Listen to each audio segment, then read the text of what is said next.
getting these boys in there when there's baseball to be played. Come on, boys, let's go. What do you say?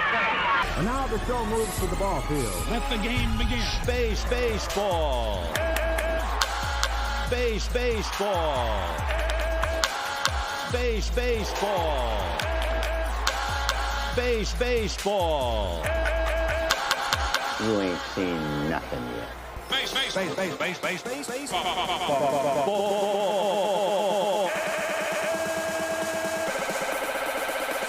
Oh, mercy. Faster than a streak of lightning. Heavy lumber is back in style. I'm convinced that hitters are born, not made. Going. Hit. And out of here. I'm going to show you how to throw a fastball. Zip, you can't read the label on that one. That's fast. Some of the old fire. Now in slow motion. This is slow motion, folks. Baseball's most glamorous figures. Holy cow! Listen to the crowd. We got the set in, sunshine, fresh air, got the team behind us, so let's play two right now. It's time for baseball.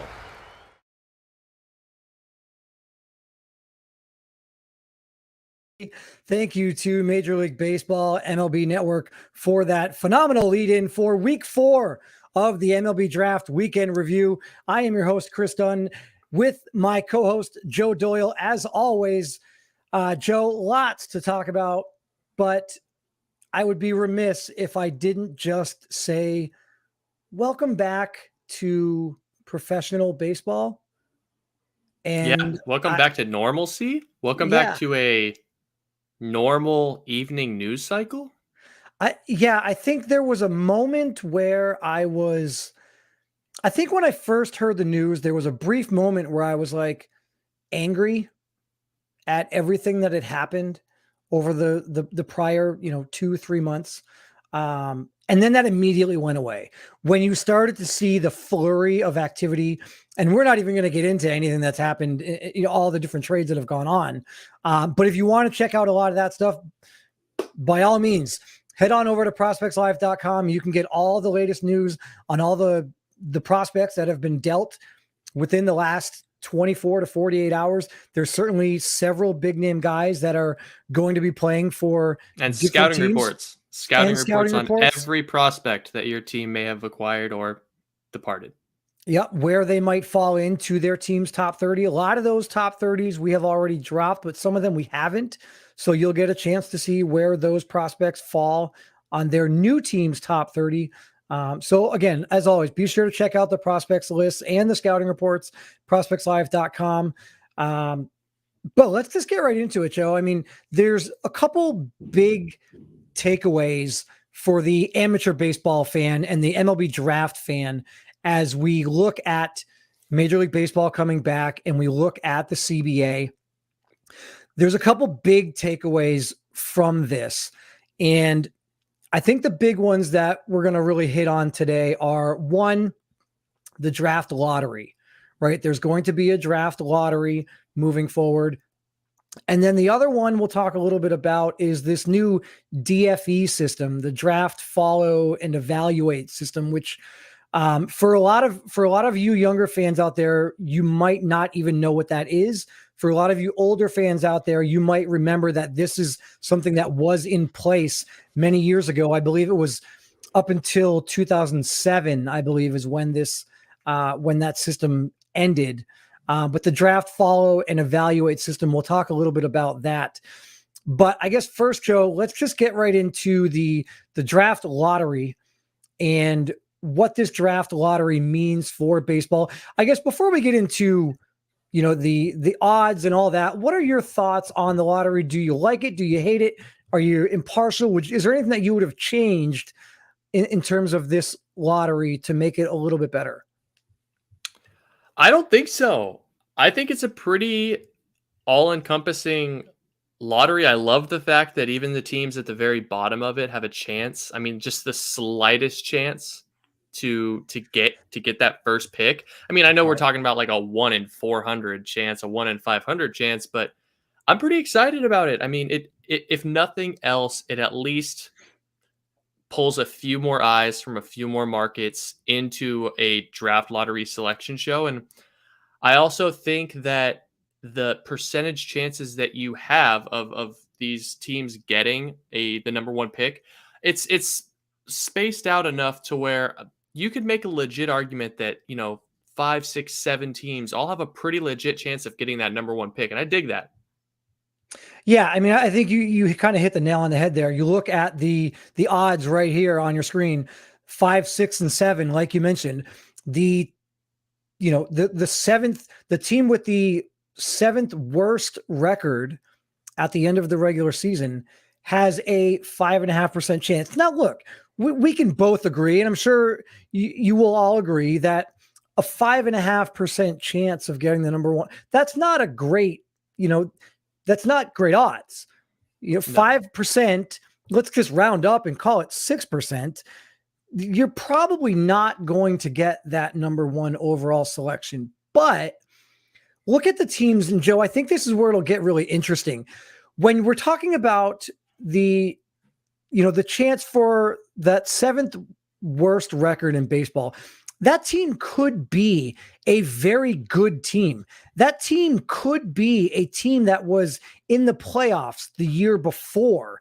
That could be a team that is only sitting there with the 7th worst record in the league simply because of 1 or 2 significant injuries. Maybe they suffered 2 key injuries to some of their number one starter, right? Like let's say you're the Mets, right? And you're going into the season and you've got Jacob deGrom and you've got Max Scherzer. And something happens to Jacob deGrom and Max Scherzer early on in the season, and both of those guys go down.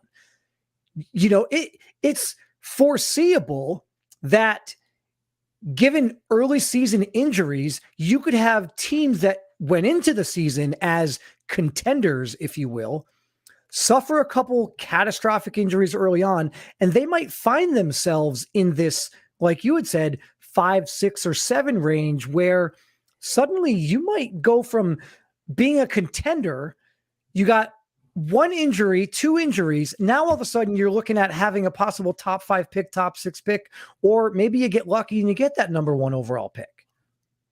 Honestly, the number 1 pick doesn't even interest me that much. I mean, the number 1 pick is going to be what it's going to be. I think the intrigue within a draft lottery really lies within the picks after that, because look at this year, for example. You have Drew Jones, you have Termarr Johnson, and you have Elijah Green. And I think a lot of people in the industry at this stage would argue that those 3 are just the 3 supreme players at the top, right? So if we look at the way that this is set up, let's say the first pick goes by, it's chalk. Second pick goes by, it's chalk, okay? All of a sudden, we're on to the 3rd pick. Well, now, if you're that team in the 5 spot and you have a 10% chance of getting the number 1 pick, well, if the first pick and the second pick go as chalk, you now have like a 17% chance of getting the 3rd pick instead of, or it's actually higher than that. It's like a 19% chance of getting the 3rd pick. You don't have a 10% chance of getting the 3rd pick. You have like a 19% chance of getting the 3rd pick if the first 2 picks go to who we expect them to go. And the exact, I mean, it's a trickle down from the very top. You look at like the 9th pick, right? Let's say the first 2 picks, chalk. Well, all of a sudden, the 9th team there at 2.7%, they have like a 6% chance to get the 3rd pick. Right. So while obviously the odds are never in your favor, and more times than not, it's going to look something like the odds that we see posted on the board, it still makes for good television, good intrigue. And I'm just excited to see how it's going to play out next year. Yeah, I think you bring up a really good point, because certainly in recent years, right, we have seen there are 3 to 4 players. You just mentioned Drew Jones, Elijah Green, Termarr Johnson. You want to throw in another high school name, you could throw in Dylan Lesko, right? If you looked at our top 400, which, guys, if you hadn't had a chance, the Prospects Live top 400 MLB Draft Prospects list launched last Wednesday. So be sure to check that out. But Drew Jones was updated in at number 1, Elijah Green number 2, Termarr Johnson, Dylan Lesko, all 4 high school arms, or all 4 high school prep players. You could very easily envision a scenario where, you could get what you might perceive, right? Every organization is going to be a little bit differently. You might get what you perceive to be the best player in that draft class at the 4 spot or the 5 spot. Look at what the Boston Red Sox were able to do last year with Marcelo Mayer, right? Like we all thought that Marcelo Mayer was the best prospect and should have been the number 1 player selected, but he wasn't. And so, to your point, those odds increase as you drop. So I think the draft lottery is great. I think the only thing that I might tweak is I kind of like the idea of giving more teams the opportunity. And maybe if we saw it and it played out a couple years, I might change my attitude. But I think what's the harm in making it 10 teams, right? Why not make it the top 10 go into a lottery? Well, that was all a negotiation play within the CBA. Right. You know what I mean? The owners wanted less teams, the players wanted more teams. All of this was contrived within the CBA to try and stymie tanking. And so this is what they land on, and I'm sure that this is something that can be ratified fairly easily through an amendment. But hey, I mean, for what it's worth right now, I think it's a good system. It's gonna bring intrigue. Yeah, and I hope they wait too, because I think they should probably hold the lottery sometime in January or December after the showcase circuit has passed by and the Major League Baseball offseason is in full effect. Maybe hold it at the winter meetings. I think that would be the perfect time to do it. I do agree with you in the sense that I think there needs to be a lot of time after the lottery before the draft. I think you need to give teams, you can't just say, okay, by the way, you had the 12th, you barely missed the playoffs, but guess what? You got lucky and now you have the 3rd overall pick. That completely changes, everything. If you are a team that is fighting for the playoffs, you're not exactly looking at some of those guys. Maybe you're not looking at a guy like Drew Jones. You've given up. You know that you have no chance of getting him. And so if suddenly that becomes a possibility, you're right. That's just not fair. Those teams have to have more time. January winter meetings, sometime in the December, January timeframe, I think makes sense. Yeah. The other key takeaway for me here with the CBA is this draft, this DFE system. You and I were talking a little bit prior to the show. I like the way that this system is set up, and if for no other reason, it's something different, and I want to see it play out. And maybe after 2 or 3 years, I might feel differently down the road, and I might say, you know what, I don't like this system anymore. I just don't think that it's doing what it was intended to do. But basically, for those of you that are unaware of what this DFE system is, it's basically draft, follow, and evaluate. Major league teams that draft a player outside of the top 10 rounds, right? If you select a player after round 10 in the JUCO ranks. Yes, and that player decides to not, that player doesn't sign, you're unable to sign that player, and that player goes to a junior college, you retain that player's rights. And then the following year, or I believe at any point throughout the year, can sign that player. There's no more hard deadline where you weren't able to sign the player.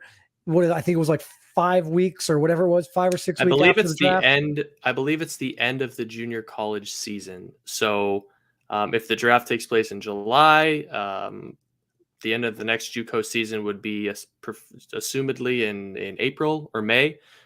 So yeah, that kind of gives the player the opportunity to, decide if they want to go into the draft league, decide if they want to go to the Cape Cod League, decide what their next plans would be. But listen, I'm not a huge fan of it. I've never been a huge fan of it. I remember it actually. I mean, I don't know, 15 years ago now, but the thing, and I wasn't that checked in, when I was 18 years old, but right. The thing I don't really like about it is it takes some control away from the player. I don't like that a team can draft a player that elects to go to a junior college and more or less hold their rights with a draft and evaluate type process when there might be other teams that are willing to pay that player now upfront, get their rights, get them into pro ball.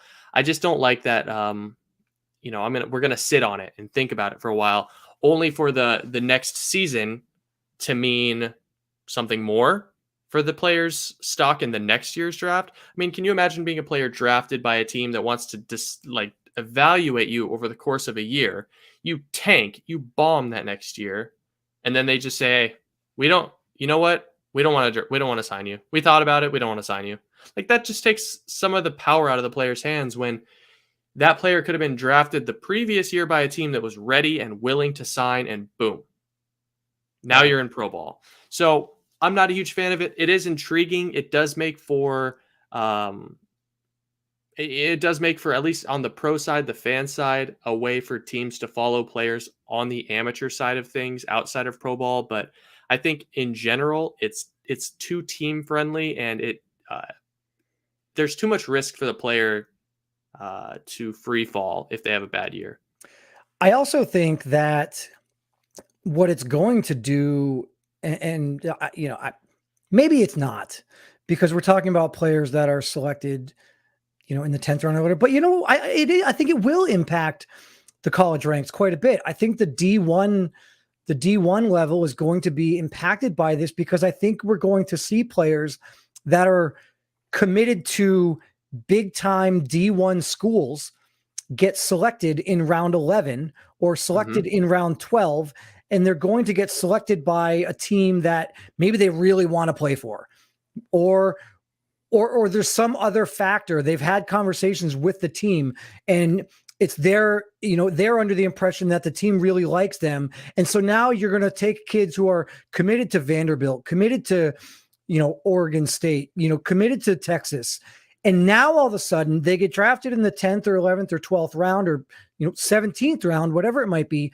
And maybe they decommit to those big D1 schools and they go the junior college route simply because they could get signed and they could become a pro ball player a lot sooner. Because remember, you have to wait 3 years if you go the D1 route. But where's the risk though? Like, what's the payoff for the player? I mean, if you are and it's all circumstantial, it's all within context, but if you're an outfielder that's committed to Stanford or Vanderbilt, or these are very, very good schools. These are pure schools. And I'm not taking anything away from the junior colleges.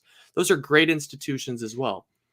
But if you're a player and you're drafted and you're committed to get a full ride scholarship to Vanderbilt or Florida or, South Carolina, name your school, and then your option is either take the risk of going to a JUCO and become eligible again a year later and risk having a bad year and not having anywhere to go after that, or getting hurt and not having anywhere to go after that, or your option is go to the 4-year school, and after 3 years you become eligible again.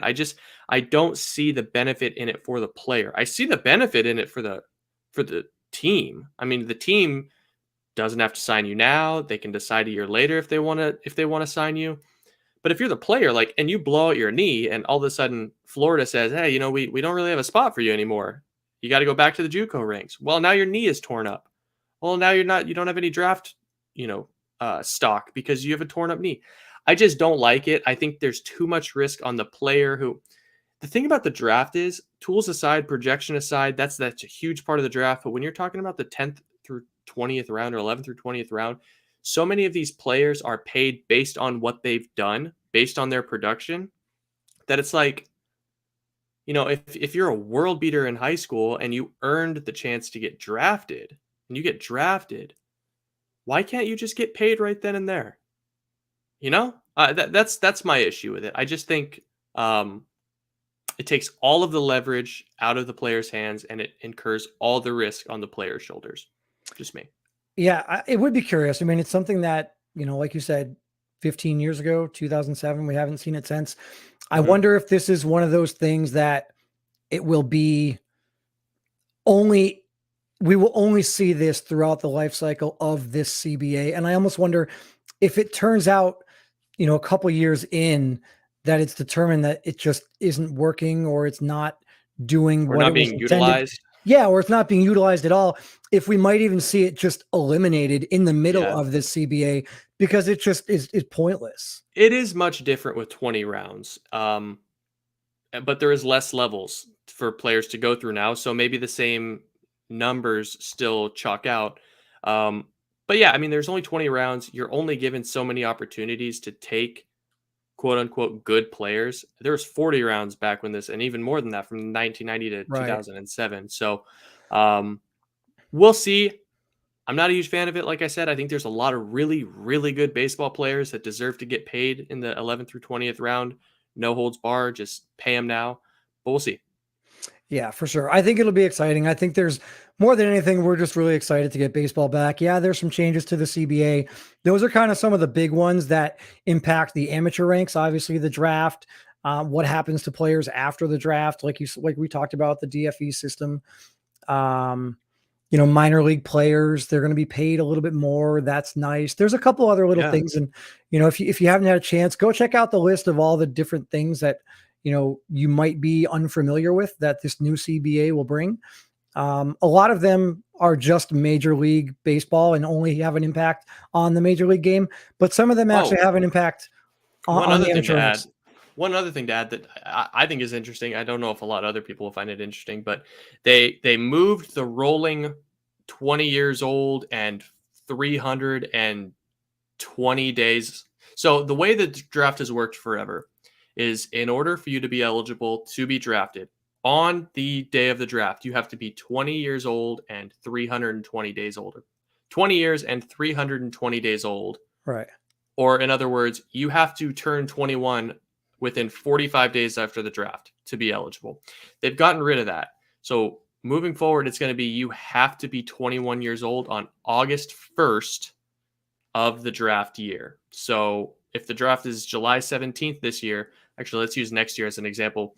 If next year the draft is July 17th again, then you have to be 21 years old by August 1st. So it's nice for us, content creators that have to rely on, what's day 45, when's the cutoff, what's this going to be? Now it's just August 1st. But I do think what it does do is, I tweeted about this earlier this week. A lot of good players who had probably banked on being eligible as 20-year-olds are now going to be eligible right before their 22nd birthday in 2024. Basically anybody born from August 1st to September 1st in 2023 thought that they were going to be eligible next year. Now they're going to be eligible in 2024. That's a big bummer because there's some really good players. I mean, there's 7 players that were on our top 100 for 2023 that are now ineligible. So, and that's a big deal. Like pretty noteworthy. Yeah, that shouldn't be that's not just, no big deal. They're going to be in the draft the following season. That's a really big deal. There's a big difference between a major league organization looking at a 22-year-old player. Yep. Going into his first year of professional baseball versus a 23-year-old going into his first year of professional baseball. Well, a perfect example. This year, we talk about this guy. I think we talked about him twice. Oregon State outfielder Jacob Melton. Right. So he got hurt last year, so it's not a perfect analogy. But Melton is 22 for the draft. And when you're 22, you're a 4th-year college player. You don't have much leverage in the draft. If Jacob Melton is 21, you're talking about a guy that goes in the top 3 rounds. Jacob Melton is 22. So teams know that they're not going to have to pay him as much as they would if he was 21 because he has no leverage to go back to school. Right. So Jacob Melton, instead of being a, top 100, top 120 guy, Jacob Melton's probably going to be somewhere in that 6 to 10 round range instead of that 3 to 4 round range. It's a difference of $400,000. Right. And if he does go, I mean, look, it's not impossible for him to go in that 4th round range. If he does, it's only because teams know they're going to offer him very little money and they're going to save up that money to potentially use it on high school players that they thought they might not be able to sign in the later rounds. And maybe they give them a little bit more money in an effort to woo them away from the big D1 commitment. I mean, we see that all the time.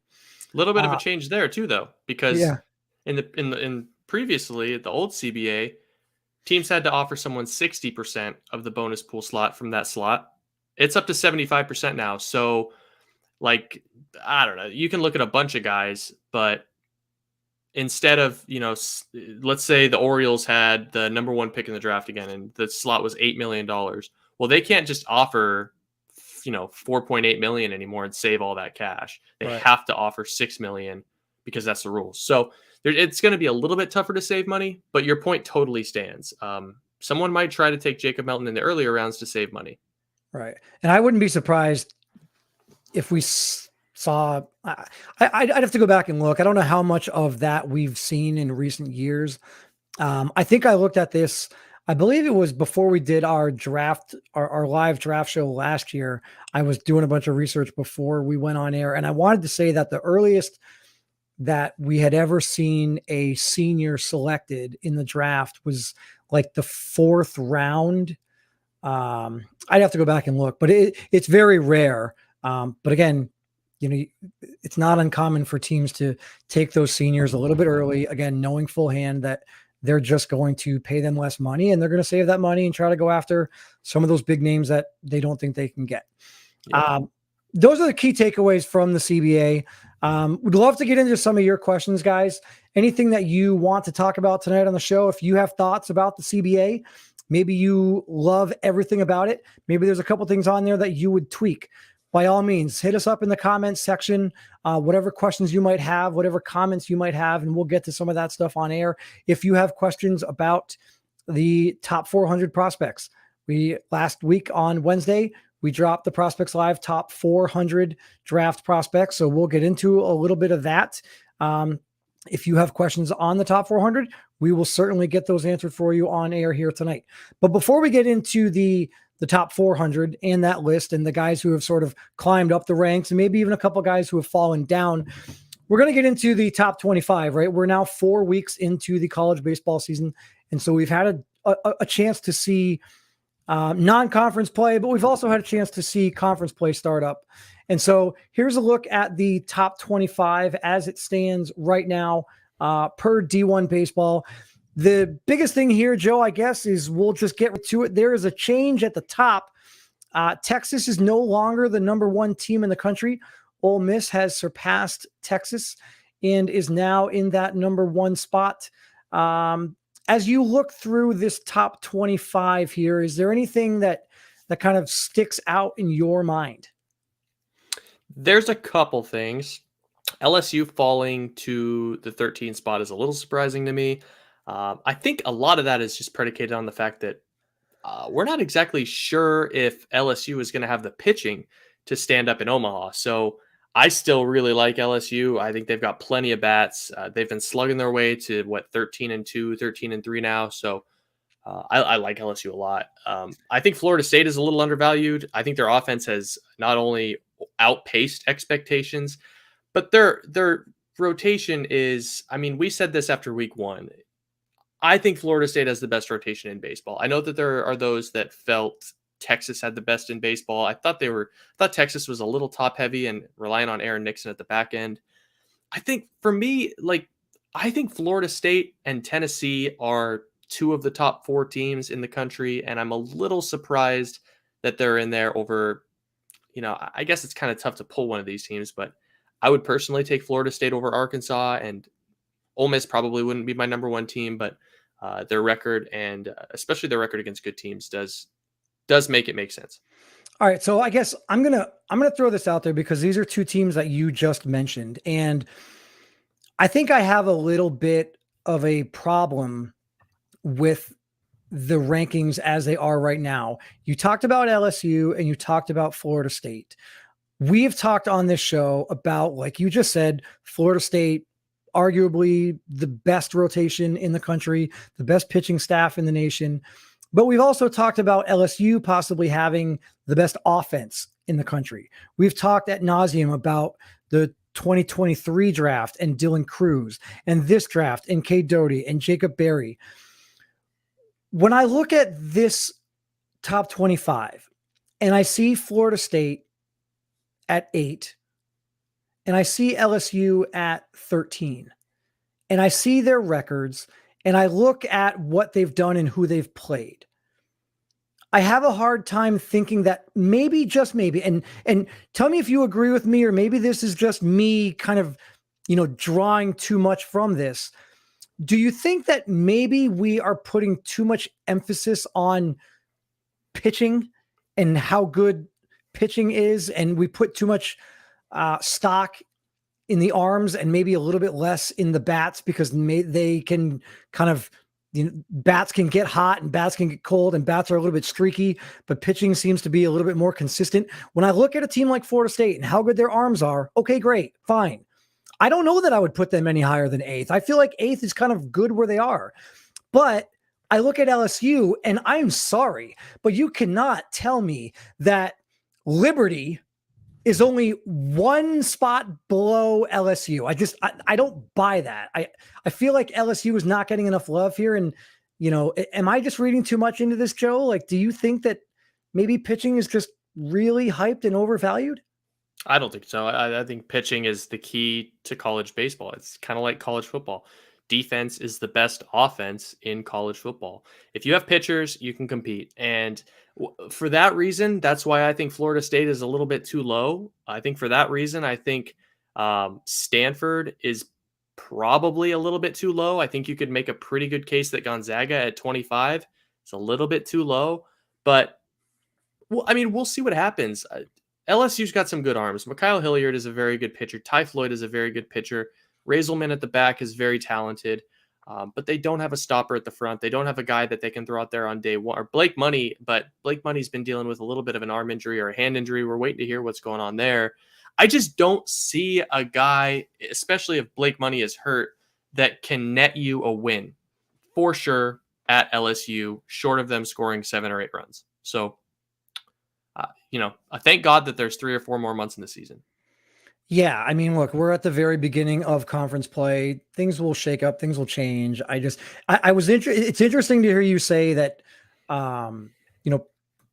pitching's not, I guess, necessarily paraphrasing for you, overrated. I just have a hard time thinking that, I don't think that Florida State is better than LSU. And I certainly don't think that they are 5 spots better than them. But again, to your point, we're talking about this in week 4. There's several months to go. So much can change over the course of conference play, and it will change over the conference play. Let's get to some of these questions out there, Joe. I know we're starting to pile up some questions in the chat. Let's see. Where do we want to go first? What do we see from maybe Giant Jules here? Who has the most raw upside if they're able to maximize their potential between Green and Jones? Or is it someone else in the class? I see Green as a generational talent if everything clicks. So we're talking about, we're not talking about college guys here. We're talking about prep guys. What are your thoughts on this here, Joe? For me, it's Drew Jones. I think Drew Jones has the highest upside of anyone in the class.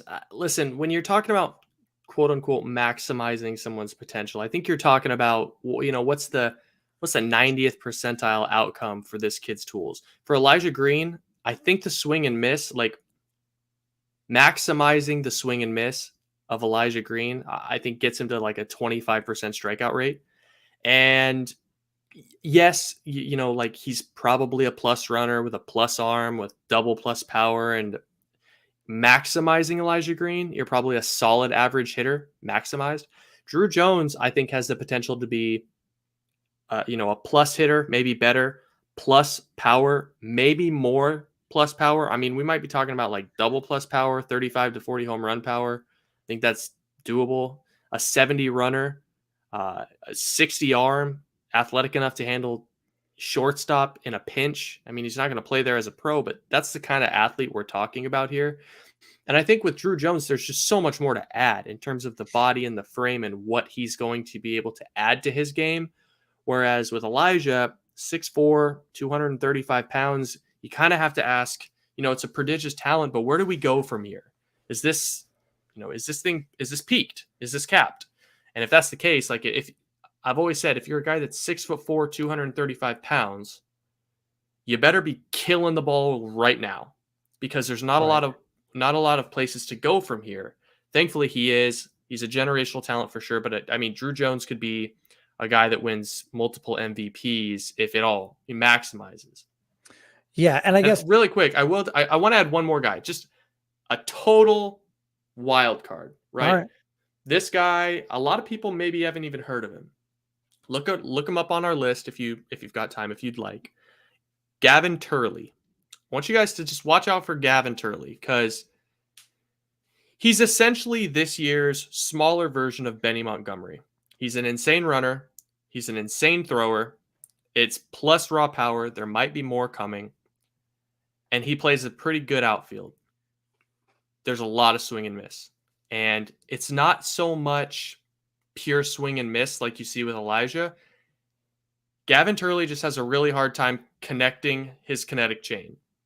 And if he gets consistent in the box with his motion and his triggers, Gavin Turley could be a top 5 player from this class that gets taken at the end of the first round or in the second round. So while I don't think Gavin Turley is, a maximize, Drew Jones comp, I do think he's a name that you kind of have to keep an eye on. All right. And so Giant Jules, appreciate the question. Great question. But I think more than anything, Joe, why don't we just, anytime we get the opportunity to shout out the scouts that are hitting the fields and on the road at Prospects Live, I'm going to take that opportunity. And so Giant Jules, I guess, since you posed the question about Drew Jones and Elijah Green and which one has more upside and who's potentially going to be the better player, I'm just going to give you the opportunity to watch a couple clips here. And why don't you tell me which one of these you like better?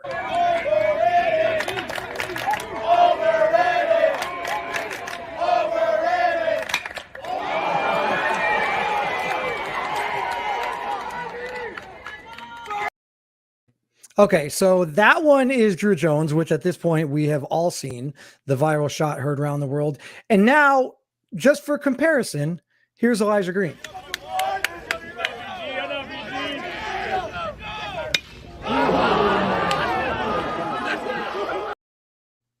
Now, I don't know. I don't want to have to choose. But again, there they are right there. You be the judge. Drew Jones, Elijah Green. Which one of those guys you think has more raw potential? What other questions we got out here in the chat? We talked a little bit about the top 25. I guess a lot of these questions are based on the top 25. Why isn't Miami ranked? Do you have any problem with Miami not being ranked in the top 25, Joe? Not really. They've got questions in their rotation. I do love Carson Ligon. He was the top 200 player for us in the 2021 draft. Carson Palmquist has, you can say it. The stuff has taken a step backwards since he joined the rotation. 88 to 90 now with the fastball. The secondaries still look good, but I don't think they have anything really dynamic in their rotation. And, their lineup is good. It's not great. There's a lot of guys that are trying to prove themselves right now. I think Miami has a lot of good players, and I think Miami's going to be pretty damn good in 2023, but they have some seasoning to do. All right, and I guess we kind of have to hit this one just because the irony behind it is the shortstop position still the best draft position this year? From Zachary Neto. That's an interesting question from an interesting person. I don't know if that's actually Zach, but Zach, that is you. Good to talk to you again, my friend. The college shortstop position, I guess the question is just the shortstop position at all. Right. I think so. Isn't it always college? I think. Well, no. I think the college shortstop position is pretty good. It's deep. It's not top heavy.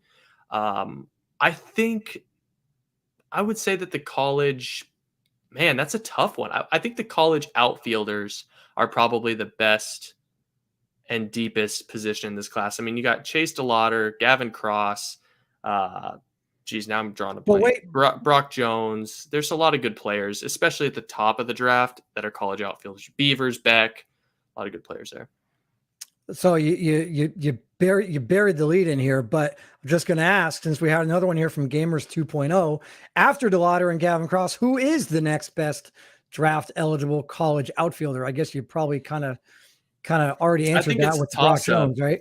No, not Brock Jones, actually. I think it's a bit of a toss-up. Brock Jones is off to a really slow start, but I do think he'll come back. There's no reason not to believe he'll come back. For me, it's between Dylan Beavers and Jordan Beck. I think Beavers is a little bit more athletic, and he's a lefty at the plate, so I tend to lean Beavers, but Beck has more proven himself so far this season. But he is a righty. He's just a touch slower than Beavers. So I guess it kind of depends on, your model and what sort of a player you're looking for. All right, so we're going to get into some of your questions a little bit later on. Guys, keep the questions coming. We'll get to a couple more of them in a little bit. But since we're kind of getting into a lot of these top prospects, let's go ahead and talk about the top 400, right? We did launch the top 400 prospects heading into the 2022 draft, which is 100 more than was released earlier on this year. So, Joe, we've had a chance to look at the list. I know you've probably spent, way too many hours, way more hours than you probably care to admit. Yeah. So let's just kind of get right into it. We'll take a look at some of the guys that have kind of moved up the ranks. If you've been listening to the show for the last month, you're probably going to come as no surprise when I, read off some of the names here, because we've talked about them quite a bit on this show.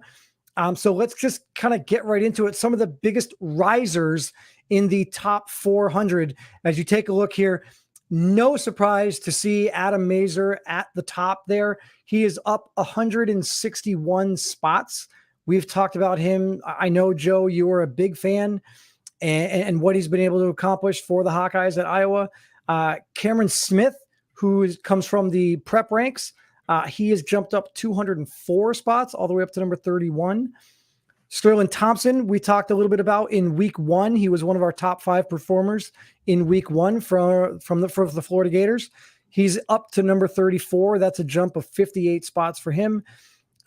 Jake Bennett, left-handed pitcher, comes in at number 77. That's a 216 spot jump for the left-hander. And then Connor Stain, we've had some scouting video on him from some of our Prospects Live scouts that have gone out and had a chance to see him out at UCF.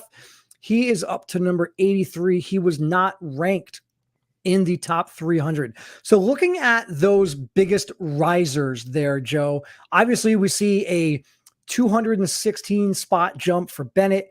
We see Connor Stain, who I guess you could say is an infinite jump, right? Not even in the top 300, all the way up to 83. Which one of those guys are you most interested in? And do you think people should start paying a lot more attention to in the weeks to come? I think the guy on this list, our flag is planted for Adam Mazur. I think he's a first-round arm. As long as the command for the fastball holds, I can't see him going anywhere. I just think Adam Mazur brings the package that you're looking for as long as he keeps throwing strikes. But the guy that I want people to kind of watch here is Sterling Thompson, because he had a lot of acclaim coming into this season. Started the year off hot, but I kind of shoved him to the side a little bit after the first 5 or 6 games, only because the strikeouts were up. Strikeouts were up a little bit to the point where I was like, okay, we got a third base outfield, lefty stick. He's got the power, but he's going to strike out 26% of the time. Yoo-hoo, another one of these guys. Well, that's not really the case. He's not been striking out much at all over the last 2.5 weeks. And he's played some second base. So if he's playing second base and third base and right field, and he's a lefty stick with, potential above average to plus raw power, and he's not striking out, well, suddenly you're talking about a guy that could fit into that back half of the first round and could really appeal to a lot of teams. A lot of people don't know this, but our board is not 400 long. Our board is like 700 long, right. And we are parsing through it on a weekly basis, trying to figure out where all these pieces fit. I can tell you Connor Stain moved up 319 spots. So Connor Stain would be the number 1 guy in terms of how far one specific player moved. Still love everything that Connor Stain brings to the map. I'm really not sure why he's not showing up on other boards, but he's a righty, big, strong, athletic body, projection up to 97, dynamic slider, has feel for commanding the fastball to both sides of the plate. We should say this too. If you want to latch onto a team, if you want to have a team, right, for Omaha for the rest of the season, just to be a fan of, Central Florida is loaded, because not listed here is another kid by the name of Hunter Pattison, who's a lefty, who's up to 97, with a 6'4", 190-pound, great body. He jumped, I believe, like 240 spots to number 155 or 145. So yeah, if there's a team that I kind of always have on the weekends, it's Central Florida. They've got a couple of horses at the top. So I know I've asked you this question about, I forget who it was exactly. Maybe it was Jacob Berry at LSU, and how is he a first baseman? Is he a third baseman? Is he an outfielder? Is that going to impact how teams look at him because they don't have an opportunity to see enough of him at any one position to really get a good feel or a good grade on how he plays the position? When you look at a guy, I don't think so, man. I'll go ahead. I was going to say, not him. When you look at a guy like Sterling Thompson, maybe not quite the same pedigree as a Jacob Berry. Do you have is there any of that with him? Like you mentioned, he's playing a little bit of second base. That's nice. Is he a third baseman? Is he a right fielder? Is he a left fielder? I think he's a third baseman if he's going to be anything. I don't think he's a second baseman, although the fact that he can play it is kind of interesting. He does not turn a good double play. It's clunky, it's slow, it's mechanical. I don't think he's going to be destined for second base. I do think he's got at least the arm strength to handle third base. So I'm excited to see him get a little bit more time there, even though he hasn't gotten a ton. But no, I mean, you get enough looks at these guys. Like, we've got 9 innings of Jacob Berry at third base, and it's just so unequivocally not a third baseman that you can kind of make those distinctions watching Sterling Thompson turn 2 double plays or handle 6 ground balls at third base. If you know what you're looking for and you see what you're looking for, you just you see it, right? I mean, if Sterling Thompson is like an Abraham Toro type of defender where he's got the arm strength, but it's very mechanical and ugly, maybe it works at third base, and he's a below average second baseman. But my point stands. If Sterling Thompson is on the dirt at all, his draft stock takes a boost because powerful outfielders are a dime a dozen. Right, for sure. A couple other guys that we'll get into that are noteworthy. Here we've got a couple guys that have also risen up the ranks, but we've also got a couple of guys here that have fallen. So some of the other notable guys that have risen up the ranks, we talked a lot about Luis Ramirez at Long Beach State. He was previously in at number 245 all the way up to 60. So that's a huge jump for him. And then Virginia Tech's Cade Hunter was not ranked inside the top 300. He's all the way up to 171. Joe, I know you were extremely impressed with him, certainly this past weekend. What are your thoughts there? Any other guys, that you look at in the top 400 that might not be on this list or that list previously, that, saw quite a big jump for you? Yeah, so Cade Hunter has really kind of struck my fancy all season. He's a super athletic catcher with a beautifully quiet left-handed swing. He's hitting homers. He's not striking out. He's stealing bases. He's doing the little things on the base paths, if you will, to make his team a better team, even though he's hitting like 6th in the lineup. I think he's a player that's going to get drafted in the back half of the top 10 rounds, in that 5 to 10 round range. I really like everything that Cade Hunter is. It's hard to find athletic catchers, and it's even harder to find catchers that can hit. So it's a really interesting dynamic, really interesting combination of tools there. A couple other guys that I think are really interesting. And first of all, prayers go out to Landon Sims, and really just tough to see another college pitcher go down with a torn UCL this season. It was announced today that he is going to have Tommy John surgery, so that's definitely tough. And I won't mention any of the other guys on this list, but a couple other guys that maybe didn't make our graphic that I think are interesting to watch. I think Chandler Simpson, the second base shortstop at Georgia Tech, he's all the way up to number 150 on our top 400. He might be the fastest player in college baseball. He can hit, he can defend. He's probably a second baseman at the next level, but Chandler Simpson has definitely caught our attention. And the other guy that I'll mention, Tristan Vierling at Gonzaga, a righty, 6'4", 200 pounds, really whippy Logan Gilbert type of arm, up to 97 this year. Dynamic slider that he's working to command a little better. curveball looks good, and he's flashing a changeup, 4 pitches, tons of athleticism, whippy arm. I think Vierling could be, potentially a top 3 round type guy if he continues to throw strikes. What about from the high school ranks? I know we gear this a lot towards the college guys, but obviously this is geared towards the draft in general. So certainly when we look at the top 400, there's a lot of high school players on there. Do you have a couple high school guys that, you were a little bit low on, leading into the season that are a lot higher right now? Yeah, I think the first guy that comes to mind is Jackson Holiday. Holiday's off to a really nice start for Stillwater High School. We didn't have him low. We had him in that 44 to 50 range. He's up to number 17 on the latest board. So I like what Jackson Holiday's doing. The hit tool is there. He's more physical. He's moving well. He might have to actually move to third base because his lower half is getting so strong, but I think he's certainly a guy to watch out for. And then I think the other guy that you'd probably have to watch out for is Gavin Kylan out of Milton High School in Milton, Wisconsin. He was in that 100 to 110 range, up to number 48 now. The hit tool and the physicality look really good. For my money, and I think for my team's money, Gavin Kylan is, one of the top 3 or 4 most smooth defensive prep shortstops in this class. Kind of similar to a Noah.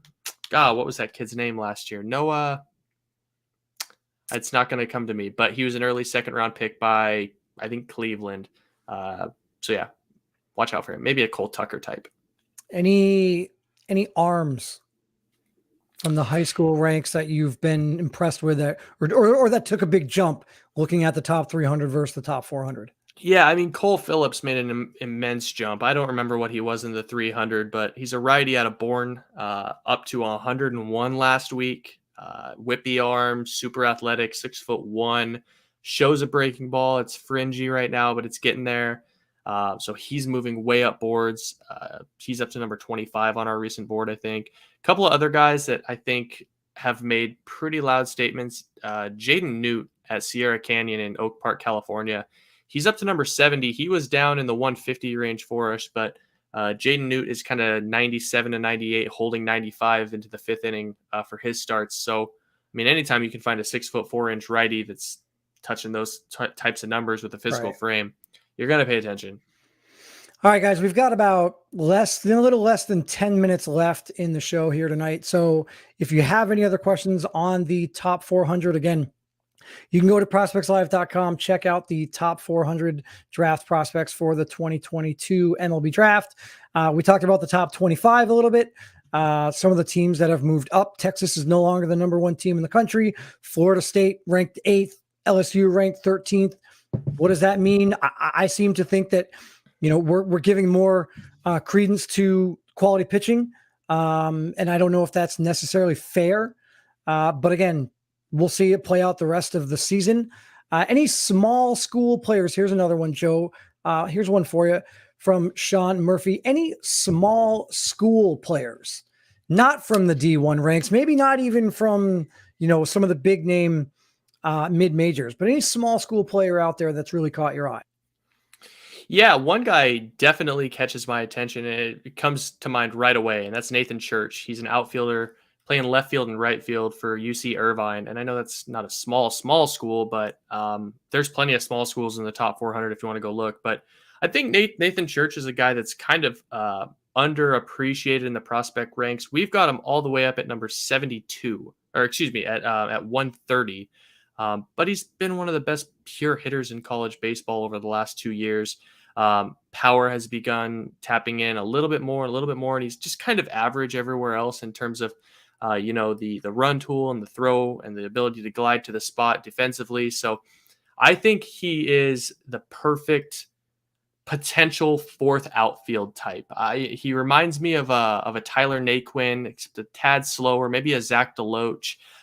So the guy that immediately comes to mind is Nathan Church. I've got him as a 4th or a 5th round pick, and I think he's a big reason to watch UC Irvine, and UC Irvine's got a lot of good players too.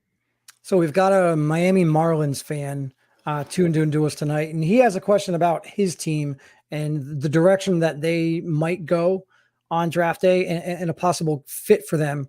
If you're a Marlins fan and looking at possible fits at first base or third base based on just the offensive profile. Who's your guy? I mean, obviously, I think if you can get a guy like Jacob Berry, you probably do if that's what you want. What are your thoughts there about where the Marlins might go if they are looking for that sort of offensive, corner bat? Yeah, I think Jacob Berry makes a lot of sense. I want to say the Marlins pick at number 9, so I think if there's a shot that Jace Young is there, Josh's brother at Texas Tech, I think he would be an excellent value at the number 9 spot. Otherwise, I think you're looking at someone like, Jackson Holiday. It might make some sense if you're willing to wait on the bat, shortstop, third baseman type. But, Cam Collier makes some sense. I think Cade Doty at LSU makes some sense. It might be a little rich to take those guys up with the 9th pick, but both of those guys make sense. I mean, if you ask me, Miami has never really been a team to go for guys that aren't athletes. So I don't think Jacob Berry would make a ton of sense there. But if they think their window is now and the DH is here now for the NL, and, I guess he could make some sense there as well. And right field isn't huge in Miami, so you might be able to play Jacob Berry in right field in Miami. All right, we've got time for about 1 or 2 more questions. Joe, we'll give you a little lighthearted one here. Nothing too strenuous. I don't want you to think too hard. I know you've been staring at spreadsheets for the last week and you're sick and tired of, looking at number 75 versus number 73 and justifying why 73. It's so true. I know you don't want to think about that right now, so I'm just going to ask you a very simple question. What are the signed bats that you have behind you? Oh, that's a good question. Okay, so this is Julio Rodriguez. This is Jared Kelenic. This is Wes Kath, who was a second round pick by the White Sox last year. Mm-hmm. And then way up top, we got Benny Montgomery. And how did you procure? So interestingly, the Julio and the Jared Kelenic bats came just through going to their games and meeting them out of the locker rooms. But and I've had a relationship with I've known the Kelenic family for a long time, so that's helped. But with Wes and with Benny last year, we actually did a giveaway. We did we raffled them off. We raffled off bats and we raffled off gloves and signed cleats and signed balls and everything. And those 2 players actually sent me 2 bats. So each. So I was able to keep one. We were able to raffle one off. And this industry can be a lot of fun when you get to know good people, and there's good people everywhere. And I must say, Benny Montgomery he's the real deal. Just in terms of a good person and a big personality, it's impossible not to like Benny. I think we should try to do something like that. I think maybe as we get towards the end of the college season, maybe we should look at getting a couple of guys on, maybe doing a raffle or something like that. We'll love to have some giveaways for some of these guys. We'll definitely do that. It'll probably take place in July, right around the draft. What I've generally come to see is memorabilia like that is more sought after a team has drafted a player. Otherwise, it's just, some high school kid is raffling a bat. So yeah, look for that the last week and the last week of July, first week of August. We'll be raffling off 8 to 10 things again. And then here's another question from I hope I don't botch this name here. It looks like Amidio Cianchi. Could Charlotte have 5 guys drafted this year? Look, Charlotte's not a team that you think about a lot when it comes to D1 baseball. You certainly don't think about them having 5 guys selected in the draft. And Joe, I would be hard pressed and I would be thoroughly impressed if you could tell me 5 guys that have ever been drafted from Charlotte. So could you envision a scenario where they get 5 players selected this year alone? Well, we've got 4 of them ranked inside the top 400 right now. Outfielder Don Paloli is like in the top 350. And then I love Nate Furman. He's their second baseman. We've got him in the 300 range. Not a very physical kid, but I definitely think he's a draft kid. Austin Knight, third base. Frankly, if you ask scouts, if you ask college baseball coaches, if there's one guy in college baseball last year that everyone is kind of perplexed, how did this guy not get drafted? Austin Knight out of Charlotte is probably that guy. I also think Spencer Geisting and I think David McCabe will both get drafted, left-handed pitcher and a first baseman. So yeah, I do think you could see 5 people from Charlotte drafted this season. And that's, those are the top 5 that I've got. I mean, and that's saying a lot. Appreciate the question, Emilio, and I really hope that I didn't botch your name. And if I did, tune in next week. Tell me how to pronounce it correctly, and I promise I won't do it again.